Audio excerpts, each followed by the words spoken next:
देखिए, हमारे डेहरी विधानसभा के लिए एक निंदनीय घटना जो कल रात्रि में हुई। हम लोग सभी एक शाम शहीदों के नाम कार्यक्रम में अनुमंडल प्रशासन पदाधिकारी के द्वारा सम्मिलित हुए। उसमें हमारे एग्जीक्यूटिव ईओ साहब भी वहाँ उपस्थित थे।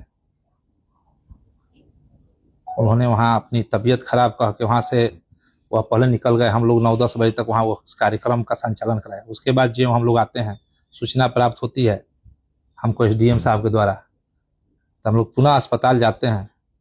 हमारे वहाँ औरंगाबाद एसपी, हमारे रोहतास एसपी, हमारे रोहतास डीएम, मैं वहाँ गया। मैंने वहाँ कहा कि जो भी है दोषी उस पर एकदम कड़ी से कड़ी कार्रवाई कराई जाए। और मैं डेहरी की जनता के लिए विकास कार्य को लड़ता हूँ।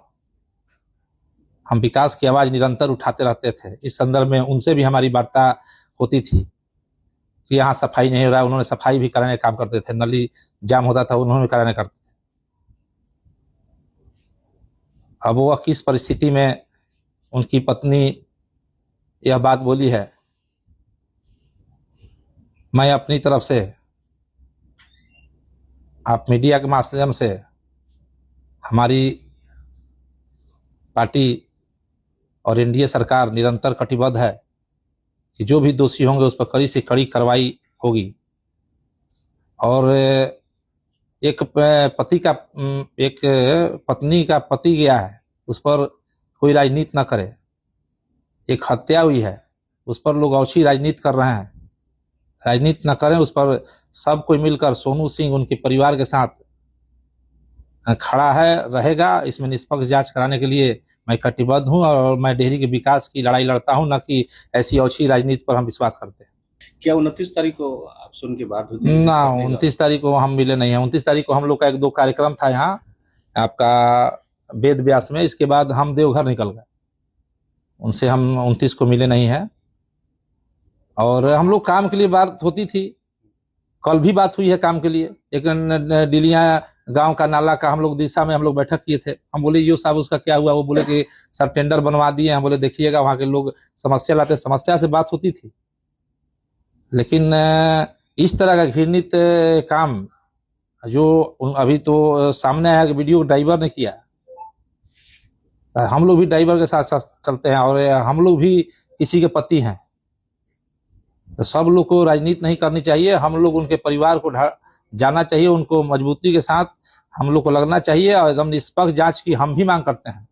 इस पर निष्पक्ष जाते उसमें हम सदैव उनके परिवार के साथ मैं खड़ा हूँ। पत्नी का एक आरोप और है कि विधायक जी लगातार फोन करते थे और 50 लाख रुपए की डिमांड करते थे। इसमें क्या? ऐसा मैं कोई फोन नहीं, हमारे पास टाइम ही नहीं रहता कि मैं किसी अधिकारी को डेली फोन करूँ। इन्हीं को नहीं, मैं किसी अधिकारी को डेली फोन करूँ, इतना समय नहीं रहता है। अगर वो डेली कहीं बात करते हैं तो कॉल डिटेल से मिल जाएगा। जो 4-6 दिन पर तो जनता की समस्याएं आती हैं। अभी बरसात के टाइम आ रहे हैं, आप लोग भी जानते हैं कि जनता फेसबुक के माध्यम से, ट्विटर के माध्यम से यहाँ के विधायक को बदनाम करने के लिए कोई सोशल बिकाऊ मीडिया बनाता है, कभी कुछ बनाता है, क्या क्या लोग पोस्ट डालते हैं। तो समस्या तो हम लोग जो भी अधिकारी होंगे उनसे हम लोग बोलने का काम करेंगे, बात करने का काम करेंगे। इसी संदर्भ में हम लोग बात करते थे